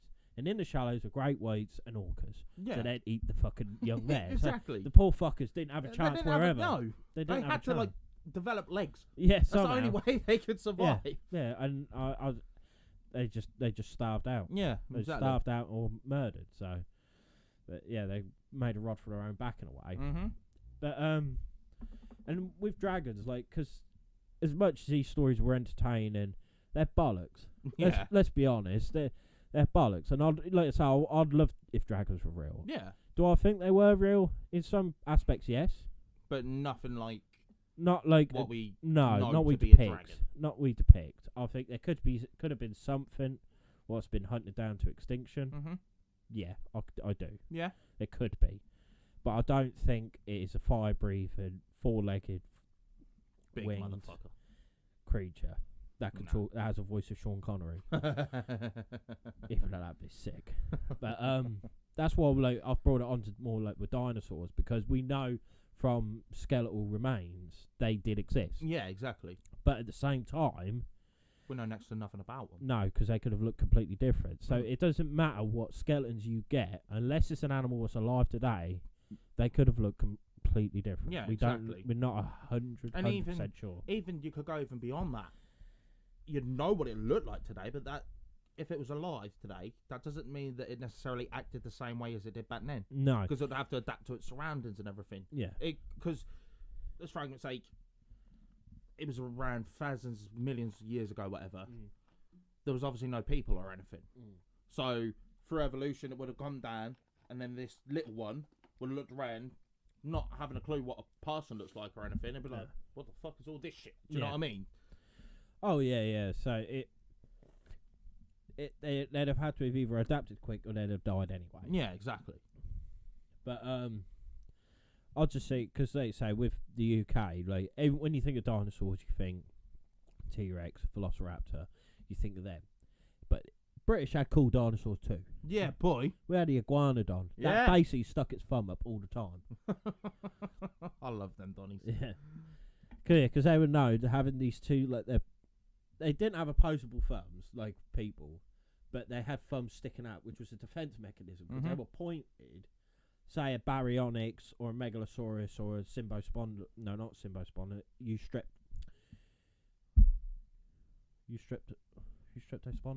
Streptospondylus, sorry, which were meat-eating dinosaurs, went to attack it. They used to use the thumbs, jab him in the fucking neck, and pretty much that was their defense mechanism. Yeah.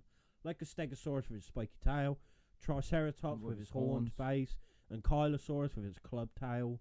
You know, it was just a defense mechanism. Yeah. And that's what makes them so much cooler than today's animals. Yeah. They had weapons. Yeah, exactly. They were armed. Yeah, like we have rhinos. They've got a fucking... They've got a point. They look cool. Elephants have tusks. They look cool. But when you look at, like, fucking deer. They got antlers, yeah. But they don't use them. They don't do fuck all. That's why they're bloody quick. Yeah. It's because they've evolved to be able to outrun the fuckers. Exactly. Even though 9 times out of 10 they never do. Well, no, because then you had like you had meat. It's like Gallimimus, which was more of an omnivore. But you had and different type of raptors. They were quick. Yeah. Incredibly quick. So dinosaurs are just better in every way. Oh yeah. Just like every animal alive now and replace it with just a different species of dinosaur. 100%. But like. Because because when we think of dinosaurs, they're all reptiles. There were still mammals there. There were still fish. Well, yeah. But not birds, because birds came from reptiles. But like... Well, flyers, though. So. Oh, yeah, pterosaurs. Yeah, you had Pteranodon. You had Dimorphodon. Yeah. I could never... Quetzalcoatlus. Big bird. That was the largest one. Yeah. Yeah. But like, even they're sick. Yeah. They look sick. And like, even the crocodiles, they had like Sarcosuchus, which was massive. Big. Basically, you could near on fit an American alligator in a Sarcosuchus's mouth. Yeah. They were that fucking big. They were massive. Dinosuchus. Yeah. You had Caprosuchus, what could run as fast as what dinosaurs can. They were nickname was the boar crocodile because they had like tusk teeth. They could run like fuck because they're on Ark as well. Are they? I really need to play Ark. Well, yeah. If any of our listeners or viewers actually play Ark, let us know what it's like because I wouldn't mind playing it. It's got dinosaurs in, so it's sick. Build our own hut and hunt dinosaurs. I just want to do that in real life. Yeah. Oh mate, if there was a switch to like bring back dinosaurs, but life would be different as we know, I'd press that button. Oh yeah, 100%, 100%. Because I could easily live in my truck, yeah, and just hunt dinosaurs. Travel the world and hunt dinosaurs. That'd be unreal. Not saying I'd kill them, just like track them. Yeah, you know what I mean, tag them and stuff like that. Oh mate, what a buzz that'd be. Oh, might give me an idea for a story. Oh. But no, yeah, I'm nearly done here. Yeah. To be fair, like I think that's gone quite well. That's been really good. Like I say, I know we got like rope mad into dinosaurs, but like I say with dragons, like they're the closest thing to them that actually we know for 100% fact existed, and it's the most probable cause where dragons come from. Yeah, it's from fossils of dinosaurs, what people didn't understand. Yeah, absolutely. And they made out like they were these fearsome beasts what are alive, and people have killed them. Yeah, because they didn't know how to read, had age bones and stuff like that. So yeah, exactly. But yeah, if you want, look up Baryonyx because he's my boy. He is a big old boy. He's a big old boy. But so Josh, what we got next week? Next week, we're going back to what I said we was going to do when we done the Halloween episode, which is the suspicious death surrounding the former MI6 agent called Gareth Williams. I won't go obviously too into detail about it because that's obviously for next week's episode. But basically, he was an MI6 agent. He was, I think he was. Obviously, we don't know exactly because it's MI6, so no one's going to know exactly what he was looking at. But a load of theories are saying that he was starting to unearth all these financial, what's the word? Issues, basically, I say, surrounding Russia and the UK. And next thing you know, he was found dead in a suitcase that had been padlocked in a bathtub in his flat. And it's been proven, they've tried countless methods and everything. He couldn't have done that alone. No. So it's a case of how did he die, sort of thing. So we'll be going into detail on that. Mm-hmm. Certain things I've got to try and tread carefully because it only happened in 2010. Yeah, so it's quite recent. It's quite recent. 12 years ago. Yeah, exactly. So that is tragic. Yeah. But so obviously I've got to be a bit careful of what I do say and don't say. Yeah. But it's, for lack of a better word, it is an interesting story, and it's UK based, and it is kind of a conspiracy, I suppose, in a roundabout sort of way. Yeah, I'd say so. So, of course, I'm going to cover it. And also, I'd like to say, because we've recorded this on the 11th day of the 11th month, I just want to say thank you to everyone who has actually gone out and risked their lives to keeping us safe, and, like for me and you, like to do this podcast. And we will never forget those who've actually laid down their lives for protecting us, and we like to thank you all. It's a shame actually, because if I would have wore a poppy. Yeah, mine's on my high-vis jacket because I wore it to work with pride, with proudness, because you can't comprehend what them people what they had to go through. Nah, like you see it on programs and films and TV shows, but it's nothing compared to what it'd been like in real life. No, and so many people say, like, because my great granddad, he was in the Second World War and everything like that, and I spoke to people before about like their grandparents, great grandparents, or whatever. They never spoke about it. No, they couldn't speak about it because it was so traumatic. Traumatic, yeah. And with that, it's just, and people are doing it today. Like what's happening in Ukraine, exactly. What's happened like with Iraq, Syria, and places in Afghanistan and stuff like that. Like people have actually gone out there and lost limbs, lost their lives, and left families at home broken. But they've done it so selflessly. Yeah. And you for can't, the good, not of just their country, but for basically the good of the human race. Yeah. And you can't comprehend like that, the bravery that they actually had to show to go and do that. Especially with the likes, not taking obviously away anything that's happening nowadays, but especially back then during World War 1 and 2. Because they were so young. Yeah. It's literally, what was it, 16 onwards? Oh, mate. When, in year 10, so that was 2010, I actually had the pleasure, I'd say, of going to do the France-Belgium tour of like World War One, like the different memorials of like the Battle of the Somme and stuff. And some of the scenes, like I can't for the life think of where it was. If someone who went with me, please let me know. But it was one. It was just we got there off the bus and everything, being kids and everything. You're fucking about a bit. Yeah, of course. And they said, and there was this big memorial like, up these steps, and they were like, "Yeah, go and have a look." And we're walking up there, you know, chatting away and that, and then all of a sudden you like see this more, and then you look over, and it was like this field of white where all these gravestones were. There was 10,000 gravestones there. Fucking hell. And we they said, like, go and have a look. You never know, you might have a family member who's there. So we started walking around, and out of the 10,000, 2/3 of them were unknown. And then the people that were known, like some of them were like 15, 16 years old. And especially like with World War One, like a lot of people, like because like I grew up in a village, a lot of the boys there never left the village and everything like that. And then they were taken from their homes pretty much, put on a boat to go and fight this war. That they never asked for. They never asked for it, but they done it for king and country. That's what I mean. And you can't comprehend that bravery. No. Like it don't exist nowadays. It just don't exist nowadays. No. And that fear of like you're getting taken, like you're going away, and there's a very high chance you're not coming home. No. And if you do, sad reality is the majority of them weren't coming back the way they left. No. Shell shock, injuries, the works. It's just fucking. So yeah, like I said, massive thank you to everyone that is fighting still. Yeah. And what's the saying? Lest we forget. That's the one. Lest we forget. So yeah, so long as everyone, like, if you're listening to this, please, like, just you don't have to spare too long on it, but just spare a thought for them who have gone out and died, because we wouldn't be where we are if it weren't for these people. Definitely not. Definitely these not. Brave men, women, and children. So, you know what I mean? So fucked. What these brave people have done for us. Don't ever forget it. Don't ever forget it. No. Because they didn't know us, but they've done it for us. So thank you. Thank you. On a lighter note. Cool, I went deep then. I did. But it needs saying. It do you know what I mean? Saying. You can follow us on Facebook. I'm Missing Mysteries in black and white. You can follow us on Instagram, missingmysteries_.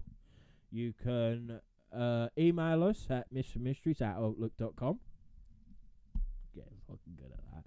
You can subscribe to us and actually watch us. Hello. Look at our mugs. Hey, boy. What you say, boys? On our YouTube channel, which is just Missing Mysteries. You can listen to us, Josh.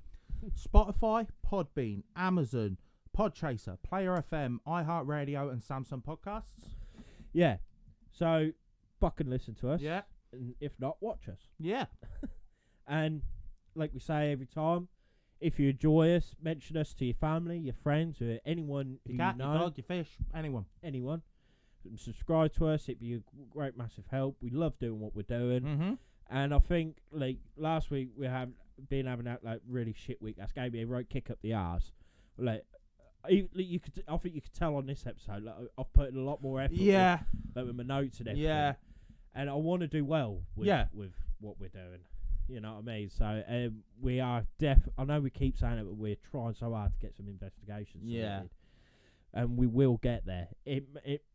It's looking unlikely it's going to be this year. But next year it's happening. Yeah. It's definitely happening. Promise. So, yeah, I really hope you've enjoyed this episode. I've enjoyed it. Oh, I thoroughly have. Yeah. It's all about my two favourite things, dragons and dinosaurs. Yeah. Well, what's there not to like? Exactly. If you don't like dragons and dinosaurs, get fucked. Yeah. But no, I hope you enjoyed this episode, and we'll see you next time on Mr. Mysteries in Black and White. See ya. Bye.